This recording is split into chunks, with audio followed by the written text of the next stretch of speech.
ইতিমধ্যে অসমত প্ৰচাৰ অভিযান সম্পন্ন হৈছে আৰু আমাৰ অঞ্চলত ৰাইজৰ মাজত আলোচনা বিলোচনা সম্পূৰ্ণ হৈছে বুলি ক'ব পাৰোঁ।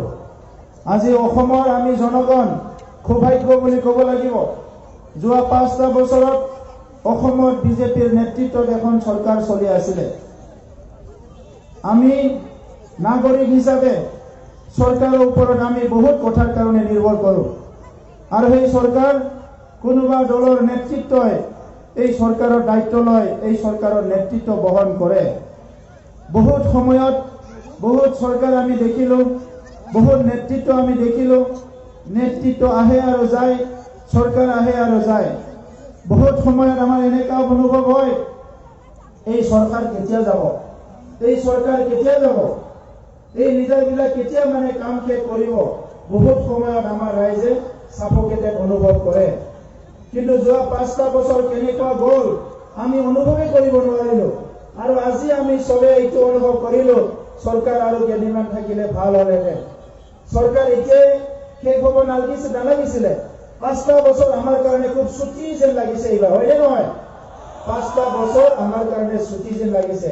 কিহৰ কাৰণে লাগিছে?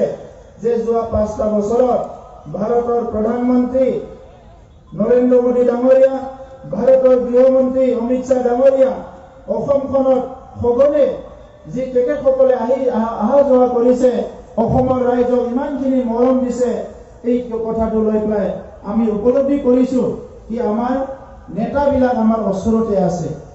আৰু অসমৰ মুখ্যমন্ত্ৰী সৰ্বানন্দ সোণোৱাল ডাঙৰীয়াৰ নেতৃত্বত অসম চৰকাৰে যোৱা 5টা বছৰত বিভিন্ন সময়ত দুখ দুৰ্যোগ যি সমস্যাই নহওক কিয় এক খন্তেক সময়ৰ কাৰণে ৰাইজক অনুভৱ কৰিব দিয়া নাই যে ইয়াত চৰকাৰ নাই।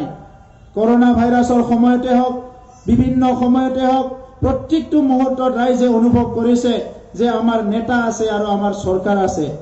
আৰু সেইকাৰণে আজি অসমৰ ৰাইজৰ নিৰ্ণয় লোৱাত, সিদ্ধান্ত লোৱাত কোনো খোকোজা হোৱা নাই কি এইবাৰ পুনৰ অসমত বিজেপিৰ নেতৃত্বত UPPL আৰু অগপৰ একেলগে চৰকাৰ আহিব লাগে।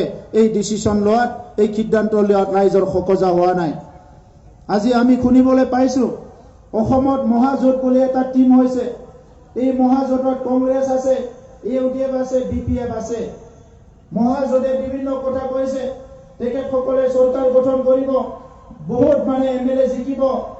কিন্তু শ্ৰদ্ধা ৰাইজ, এজন নাগৰিক হিচাপে মই চিন্তা কৰি চাইছোঁ, UPPLৰ অকল কৰ্মকৰ্তা হিচাপে নহয়, এজন নাগৰিক হিচাপে চিন্তা কৰি চাইছোঁ, ৰাইজে ভোট দিব লাগিলে কোনোবা নহয় কোনোবা মানুহৰ মুখ লাগে। কাৰ মুখত চাই ৰাইজে ভোট দিব? কোন নেতৃত্বৰ ওচৰত মুখখন চাই ৰাইজে ভোট দিব? মহাজোঁটত এতিয়া কংগ্ৰেছত নেতৃত্ব নাই। এটা সময়ত তৰুণ গগৈ ডাঙৰীয়াই নেতৃত্ব দিছিলে। তৰুণ গগৈ ডাঙৰীয়া স্বৰ্গবাসী হোৱাৰ পিছত কংগ্ৰেছৰ নেতৃত্ব নাই। বদৰুদ্দিন আজমল ডাঙৰীয়াৰ মুখত চাই বিভিন্ন জনগোষ্ঠী বাদ দিয়ক, মুছলমানসকলে এতিয়া ভোট দিবলৈ সাজু নহয়। আৰু আনপিনেদি যোৱা 17 বছৰত হাগ্ৰামা মহিলাৰী ডাঙৰীয়াই বড়োলেণ্ডত যি দুৰ্নীতি ভ্ৰষ্টাচাৰ কৰিলে, বড়োলেণ্ডবাসী এতিয়া অতিষ্ঠ হৈছে। পুনৰ তেনেকুৱা মানুহৰ হাতত শাসন যাব নেকি? মানুহৰ ভয় লাগিছে। এই 2 মাহ চৰকাৰ চলিল UPPL বিজেপিৰ নেতৃত্বত, আৰু আমাৰ জনসাধাৰণে আমাক কৈছে, এতিয়াহে আমাৰ ভাল লাগিছে। এটা সময়ত দুৰ্নীতি ভ্ৰষ্টাচাৰ, ভয় ভাবুকি, হিংসা আমাৰ অঞ্চলত চলি আছিলে। কিডনেপ কৰা, ব্লাডশ্বেড, বিভিন্ন পৰিৱেশ সৃষ্টি হৈ আছিলে।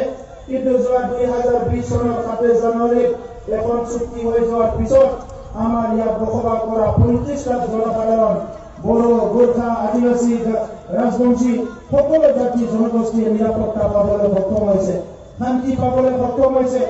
যিসকলে আন্ধাৰলৈ মটৰচাইকেল এখন আহিলে ভয় কৰিছিলে, গাড়ী